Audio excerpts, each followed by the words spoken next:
On the 574th day of the war in Ukraine, the fighting was concentrated in these areas. On Bakhmut front, sources from both sides reported over heavy fighting taking place near Klishchiivka and Andriivka. According to the on-the-ground Ukrainian sources, Russian forces counterattacked in the direction of the two settlements with the aim of recapturing their lost positions inside Klishchiivka and Andriivka. Ukrainian sources say that the Russian forces are making serious efforts to return to their positions in the northern part of Klishchiivka, and at the moment battles are taking place near the railway line. Some Russian telegram sources reported that some of the Russian troops in the area are being led by former Wagner fighters who have decided to return to the battlefields in Bakhmut front. Ukrainian forces continue to hit the Russian positions and disrupt their supply lines with artillery fire and kamikaze drones. Ukrainian sources stated that for now, the Russian forces have not been able to take positions in the northern parts of Klishchiivka. In the eastern side of the front, the Russian forces are counterattacking in the areas northeast and east of the village of Andriivka, which the Ukrainian forces liberated only a few days ago. Ukrainian sources, including the General Staff of the Armed Forces of Ukraine, confirmed that the Russian attacks in these directions were also stopped. In support of the units of the 3rd Assault Brigade operating in this area, the Ukrainian command engaged their helicopters to attack concentrations of Russian troops in the areas east of Andriivka. In this video, a pair of Ukrainian helicopters are seen operating in the area south of Klishchiivka as they shoot flares after successfully conducting an attack using their missiles over the Russian forces east of Andriivka. At the end of their mission, the pair of Ukrainian helicopters are seen leaving the battlefield and flying west.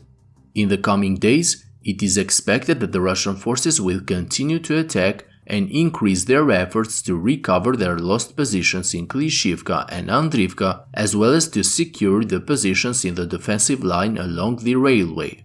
This fortified line, filled with tunnels and dugout positions, is vital for the Russian forces because its capture by the Ukrainian forces would mean that in the battles that would take place on the next defensive line between Opitne and Odradivka, the Ukrainian forces would have favorable positions since the areas to the east of the railway are located on the lower ground. This, together with the fact that on this area there are only a few trenches and behind the main road there is a natural barrier of the Bakhmutka river, it would make the Russian forces either fight in extremely difficult conditions or withdraw even further to the east behind the Bakhmutka river to relocate in better positions. In the Zaporizhzhia front, there were no territorial changes reported during the last 24 hours, but fierce battles continue in the Robotyne Novoprokopivka sector. Russian sources published footage of their artillery targeting the trenches south of Robotyne, once again confirming the Ukrainian presence in this area.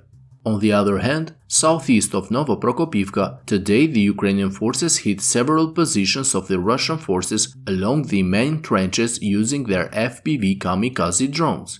The Ukrainian forces have become more and more active in this direction and may be trying to weaken the Russian defense for a penetration of their forces in this area, which would make it easier for the rest of the Ukrainian forces who are working to clear the trenches to the west of Verbove. Ukrainian sources published footage of Ukrainian forces tracking and destroying a Russian tank or armored vehicle in the northern outskirts of Novoprokopivka. Battles continue on both sides of this sector as well. According to Ukrainian sources, even though the Russian command engaged their elite airborne units on both sides of the front, the Russian forces have not been able to advance or create a major threat to the Ukrainian forces. According to them, on the eastern flank, the Ukrainian artillery has caused great damage to the Russian forces of the 7th Air Assault Division, while on the western flank, the 76th Air Assault Division of the Russian army is unable to advance, and Russian forces have even begun to lose some ground in the areas between Robotyne and Kopani. Friends, if you like my daily updates, I kindly ask you to hit the like and subscribe buttons, as this will greatly help the channel to reach a wider audience. That's all for today's update. Thank you to my Patreon supporters and have a great day.